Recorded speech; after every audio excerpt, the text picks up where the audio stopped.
આજે થોડી સમય ઉપર વાત કરીએ, કારણ કે આપણે બધા જ સમયમાં બંધાયા છીએ અને વાસ્તવિકતામાં એકદમ સાચી રીતે જો કહેવામાં આવે તો સમય નામનું કોઈ અસ્તિત્વ જ નથી. જે સમય દેખાય છે એ સમય જ્યાં સુધી અજ્ઞાન છે ત્યાં સુધી સમય દેખાય છે. જેવું અજ્ઞાન હટે છે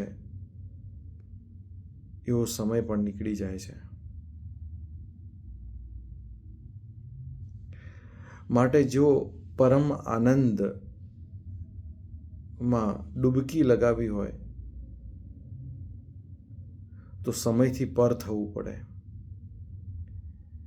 કારણ કે જ્યાં સુધી સમયમાં જીવશો ત્યાં સુધી પ્રશ્ન મટવાના નહીં. બાળપણ પછી જેમ યુવાની પછી થોડી વયોવૃદ્ધ અવસ્થા આવે, વૃદ્ધાવસ્થા પછી મૃત્યુ. આ દરેકમાં માણસને ક્યાંક ને ક્યાંક પીડા સતાવતી હોય છે. એક સમયને છોડવાની પણ બીક હોય છે, એક સમય આવે એનો આનંદ પણ હોય છે. પરંતુ જે વ્યક્તિ વાસ્તવિક પોતાના સ્વરૂપને જાણી લે છે પછી એ સમયથી એકદમ મુક્ત થઈ જાય છે.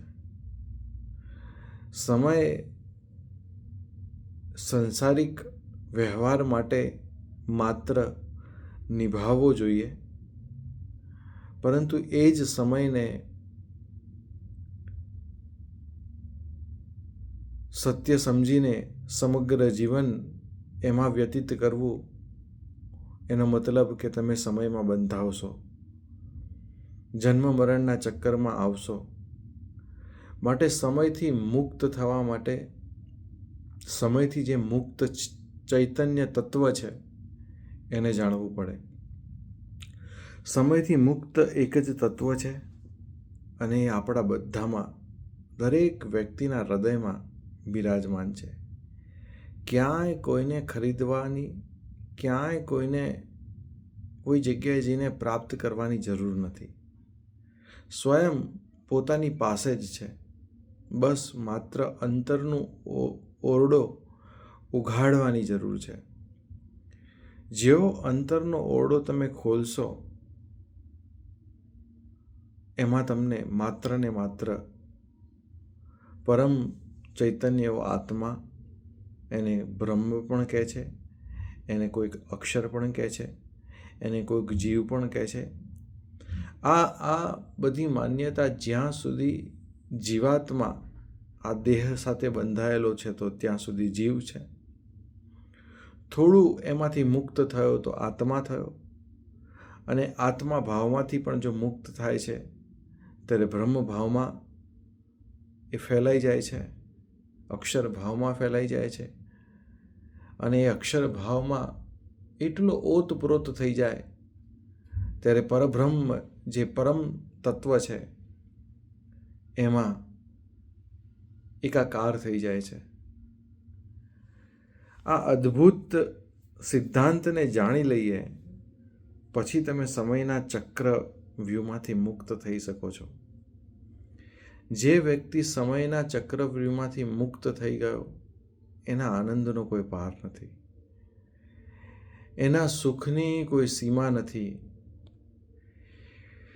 એ વ્યક્તિ જે મુક્ત થઈ ગયો છે એ વ્યક્તિના સંપર્કમાં આવીને કદાચ તમને લાગે કે એ પણ સમયના બંધનમાં બંધાયો છે, પરંતુ એ પણ તમારી અજ્ઞાન દ્રષ્ટિ છે. લોક વ્યવહારના કારણે એ વ્યવહાર કરશે, પરંતુ એ તો પોતાના મુક્ત અવસ્થામાં જ વિચરણ કરતો હોય છે. તો બસ જો સમયથી મુક્ત થવું હોય તો સમયથી મુક્ત એક એવું ચૈતન્ય તત્વ છે, એને જાણી લો. સમયથી મુક્ત થઈ જશો. સંસારના બધા જ પ્રશ્નોનો હલ માત્ર ને માત્ર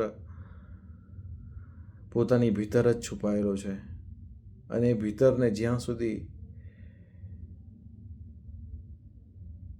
હલાવશો નહીં ત્યાં સુધી એ ચૈતન્ય તત્વ બહાર ઉજાગર થતું નથી. માટે એને રોજ હલાવવું, ઢંઢોળવું, તો કંઈક એમાંથી અદ્ભુત વસ્તુ પ્રાપ્ત થશે. મળીશું ત્યારે કોઈક બીજી વિડીયોમાં. ચલો ત્યારે મળીએ. જય સ્વામિનારાયણ.